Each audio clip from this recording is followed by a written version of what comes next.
Hello' viewers, welcome to my channel.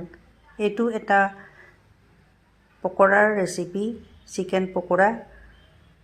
তাৰ কাৰণে চিকেনখিনি সৰু সৰুকৈ কাটি মেৰিনেট কৰিছোঁ। নিমখ, হালধি, আদা, নহৰু, মছলা, তেল সানি কিছু সময় থৈ দিছোঁ। কেপচিকাম কেইটামান লৈছোঁ, দুফাল কৰি ভিতৰৰখিনি চফা কৰি লৈছোঁ। এতিয়া ইয়াতে চিকেনখিনি ভৰাই দিছোঁ। এয়া হ'ল। এতিয়া এটা ঘোল বনাইছোঁ।